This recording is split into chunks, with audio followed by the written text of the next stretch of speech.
Величайшая битва в древней истории, битва при Каннах, сквозь тьму веков продолжает будоражить воображение современников. Мы до сих пор удивляемся, как Ганнибал, руководя значительно меньшей армией, в глубоком вражеском тылу смог разгромить и почти полностью уничтожить 8 легионов Рима, огромную силу по тем временам. Сначала и много предысторий. После начала Второй Пунической войны карфагенский полководец Ганнибал вторгся в Италию, перейдя зимой через Альпы.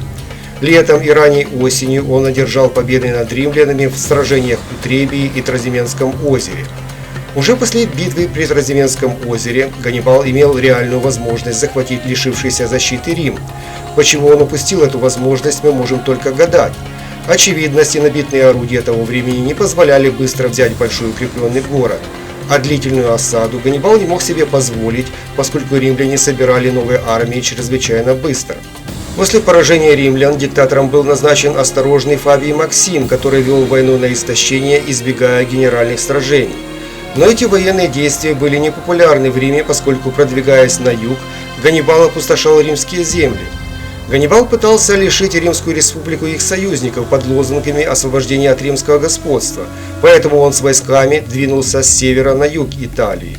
В 216 году до нашей эры для борьбы с Ганнибалом была собрана новая армия огромного размера.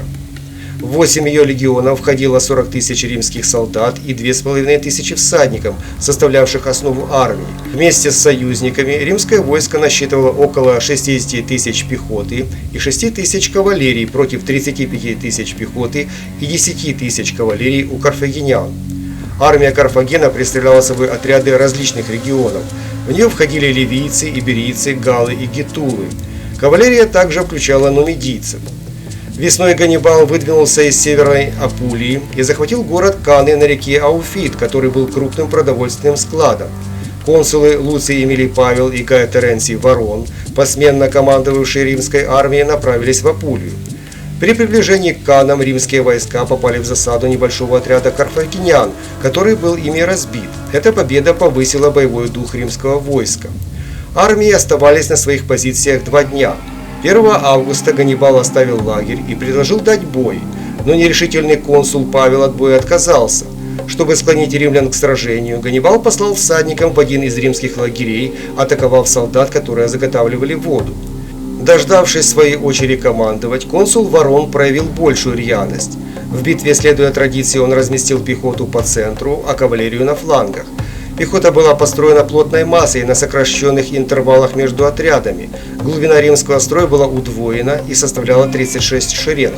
Стояла цель мощным ударом пехоты продавить и затем прорвать вражеский фронт. Римляне считали, что прижатое к реке карфагенское войско имело мало возможностей для маневра. Ганнибал поставил в своем центре более слабых иберийцев и галлов. Причем выстроил их выгнутой вперед дугой в 12 шеренг, чтобы было куда отходить под напором римлян.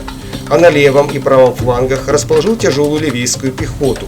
На левом крыле он поставил иберийскую и гальскую кавалерию, а на правом нумидийскую конницу.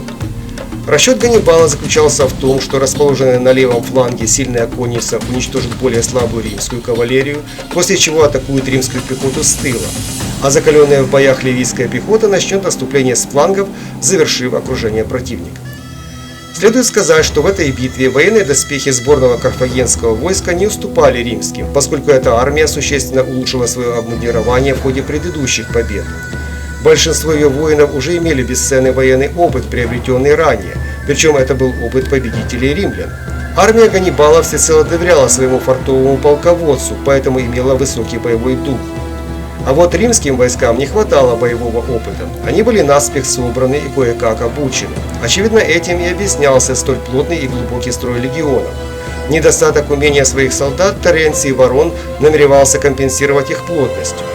В начале битвы на флангах столкнулись обе кавалерии. На правом фланге нумидийцы сражались в своем стиле, сначала атакуя и засыпая врага дротиками, потом отступая.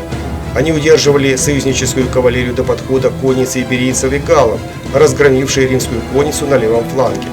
Когда и на правом фланге кавалерия противника дрогнула, ее стали преследовать нумидийские всадники. Пока карфагеняне сражались с римской конницей, в центре схлестнулась пехота. Постепенный отход галлов и иберийцев под мощным напором римлян образовал подобие вогнутой подковы. Но прорвать 12 рядов этой пехоты римлянам так и не удалось. В центре находился воодушевлявший пехотинцев Ганнибал. К тому же из военной истории мы знаем, что даже 8 шеренгам греческих гоплитов в битвах долгое время удавалось сдержать напор превосходящих сил противника. Передние ряды римлян медленно продвигались вперед, втягиваясь в приготовленный для них мешок. Намереваясь быстрее расправиться с отступавшими галлами и иберийцами, римляне проигнорировали ливийские подразделения, находящиеся на концах образовавшегося полукруга. К тому же управляемость римских войск была низкой из-за поднявшейся пыли и сильного шума. И вот ливийская пехота начала теснить римлян с обоих флангов. Гоплиты и мечники неуклонно напирали, создав окружение по типу клещей. А после расправы карфагенской кавалерии с римской, она с тыла атаковала центр противника. В результате большая часть римской пехоты попала в котел, из которого не было выхода. После этого началась настоящая резня.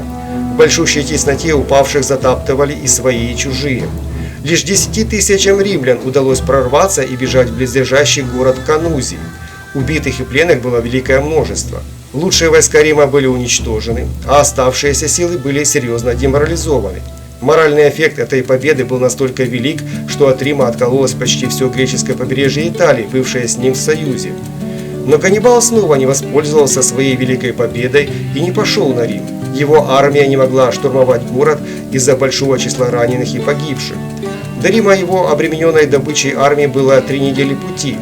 За это время число защищавших город войск могло существенно возрасти.